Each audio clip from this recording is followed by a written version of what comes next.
Okay, so I'm in Teresa's car, and I'm getting ready to... Actually, I'm waiting for her, because she's a woman, as she says so, and she's always late doing what she's doing. But we're on our way out to Messicks. We're going to work on that Krone baler. So, maybe she'll shoot some footage out there. And...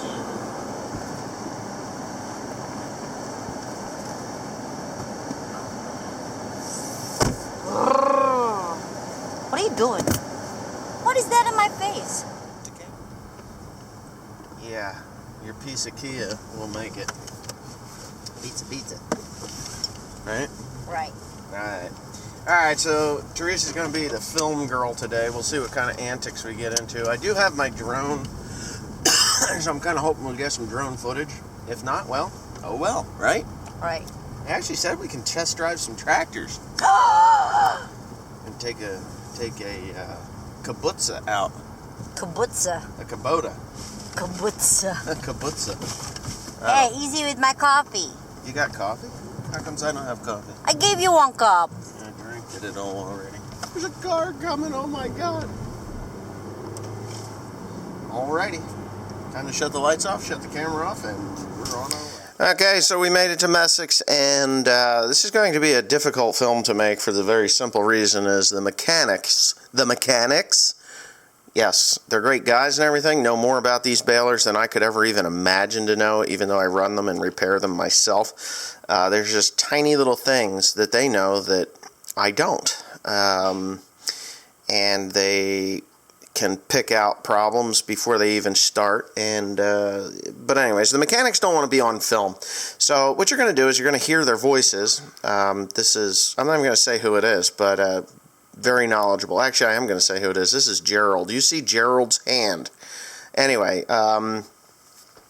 he is explaining to me what he has found in half a day. That's just about it. And when you know, like Teresa's pointing the camera down at that sprocket. Apparently, a chain had skipped off, and I don't know whether it broke or whatnot. The baler was still functioning fully. I didn't have any problems with it, but there was no auger to bring the hay across into the center. And I only did one field, the last field that I did, that I think that it was broken. So, anyways, the thing just fed and fed and fed anyway, so it didn't really matter. I was getting a dial tone or a fault tone, but then it would shut off and go away. And I thought that was kind of weird. I just thought that I had broken a wire or a sensor or something, and I never investigated because I was only doing this one 12-acre piece. So that was the end of that, and that was in November. But anyway, Gerald is going to go over this entire machine, and you can watch and listen to that as we go because this commentary part is over. These supports are bad, yeah. This is torn, this is bent. You know what happened? Did it wrap in there or something? Nope, they were cracking apart. These screens, we noticed that.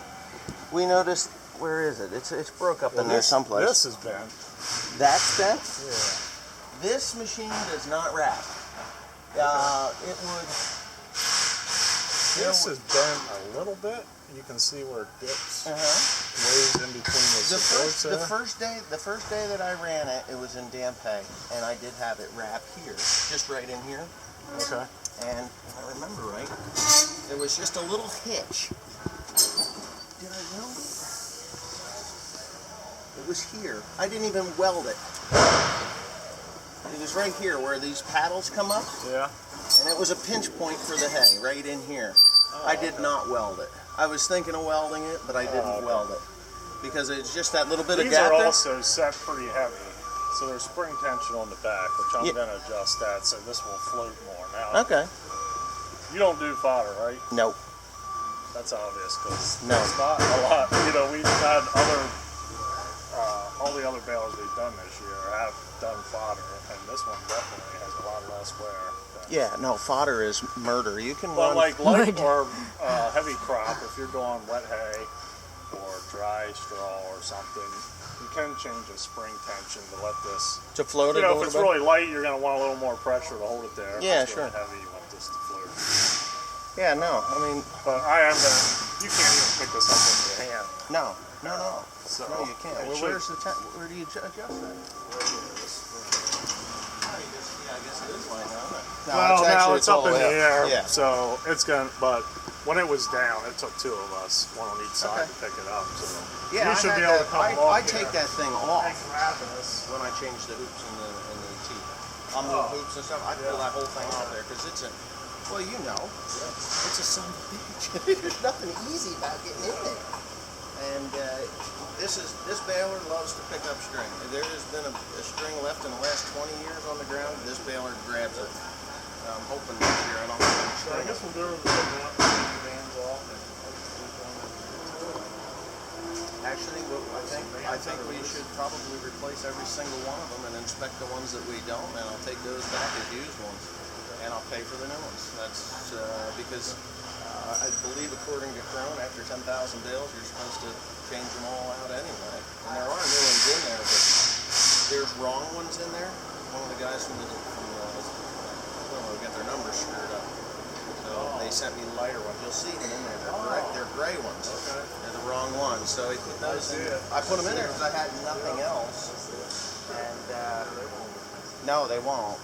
So I figured, you know what, why not? We'll just change the bands we need to change, and everything else will. So what happened to the front PTO shed? I know you had a problem with the intermediate one. I think it was bad from the demonstration, whether somebody never greased the front end of it. But what failed at it? The yoke was actually spread. So it was spread, and then I had The tractor. The tractor end, yeah. Yeah, and then when they sent me the new power takeoff shaft, because I threw the old one. Yeah. They didn't give me one with an overall clutch for the hydraulic startup. So I had to rob that piece off of there. So I actually cut it back into that thing. I was fortunate enough that I didn't lose any of the needles. But yeah, so that's what happened there, and it's fine now. But it always made a vibration noise, and it would wobble and it would chatter, and then it kept getting. No, it doesn't now. Not at all. And that was within, I think I only had a couple thousand bales to it when I just said had enough. It failed. It did. It failed. This one here was on fire. This guy here was on fire. When it was in the demonstration, this cross was replaced, and they didn't replace it with a Krone cross, and it had a grease zerk in the middle. It had it on the end cap, and it kept falling out. So we'd put a new one in, grease it. The next time I'd go to it, it'd fall out. You know. And the day that it burned, and it burned. This was on fire. I was on the phone and I looked back. I'm like, wait a minute. I saw just a flicker out of the corner of my eye. Now I have cameras on the tractor looking back this thing, so I don't have to look all the time. I got one in the back, and I got one on the back of the tractor.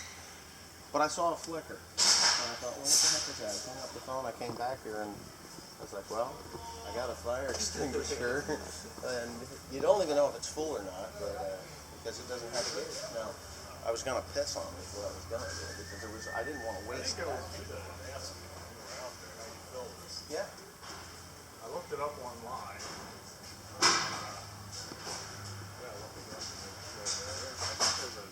But that's just water, right?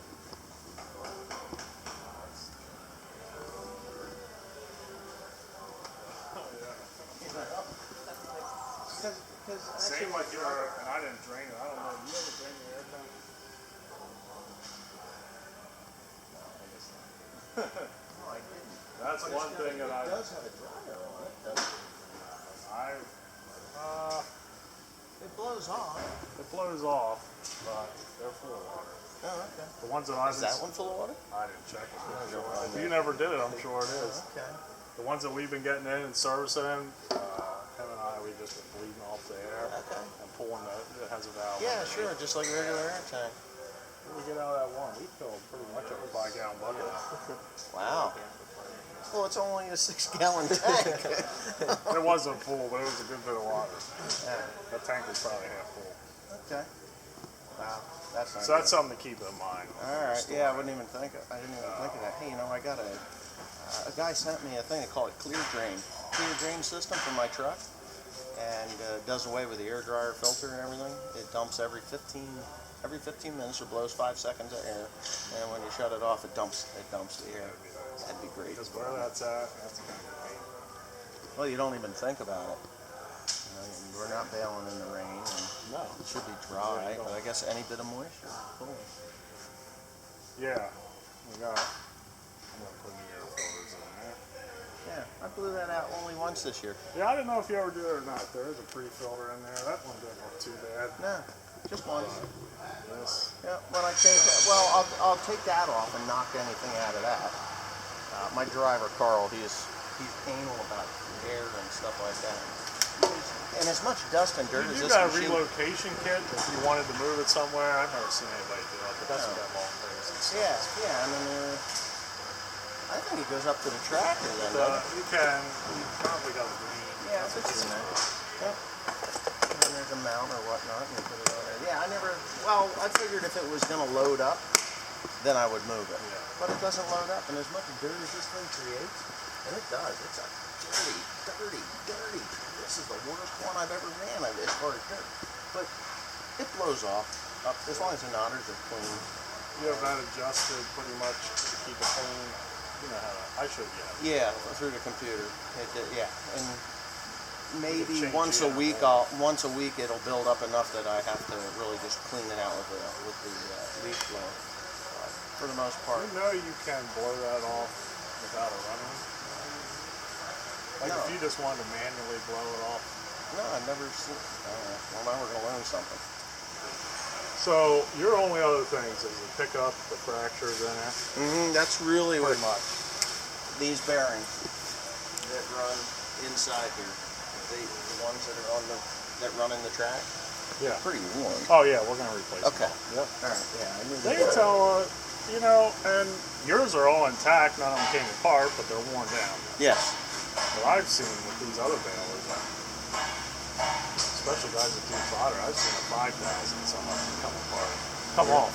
Just You come know? on. Now, I will say, yours I turned up when I was out there. It took Yep. like 30 minutes on, 5 minutes off. They Yeah. come set from the factory at 20. Yeah. That one is I think that grease is could- cheap. That could be some of it. Yeah. Because yours was up. 30 minutes really isn't much more than 20. So I did turn yours up to 45. It might use a little more. If you don't want that. No. I'd rather be putting grease in What that I've thing been doing, than- these guys are going fodder. I'm turning them up to 50, 55. Yeah. Fodder is rough. It's really. I did it once with a New Holland baler. What one was that? 960A.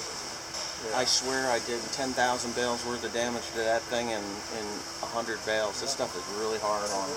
Dirty, dusty, it packs. So what I was saying, and I was wondering, like, why are these wearing out? Is this normal if they wear out in 10,000 bales? And I think it's somebody from Krone told me at 10,000 you should replace all those bearings in there. Yep. At 20,000 you should pull all the bars out, and there's 2 bearings that support that bar in there. Okay. You know where it pivots. Yeah. And replace all that. All right. So it seems about right. There was a guy, I don't know, do you know Nick Fitzpatrick from New York? No. Does he have one line at all? Or No. he bails a lot. He goes down the east of the shore. Okay. He'll put at least 10,000 on 2 bailers in a year. Yeah. But anyway, I did it had 20,000 on the one, and we replaced everything in there pretty much. Do they get sloppy, or do they just? Yeah, and it's different. You could have one here that's pretty rough and loose, and this one could be fine, but this one's worn out. This one's probably not far behind. Not far so behind it. Yeah. one of his bars, you could grab a hold of the bar and get some play pulling on it. Okay. But one of your bars, the feeder bar, the one that actually Yep. feeds the slice up, the tooth is bent on that side. I think. Yeah, the roller's on this side. The tooth is bent over there like this. Okay. And I don't see where it's hitting anywhere, but I'm gonna pull the bar out, and that's what I had the crane here. Okay.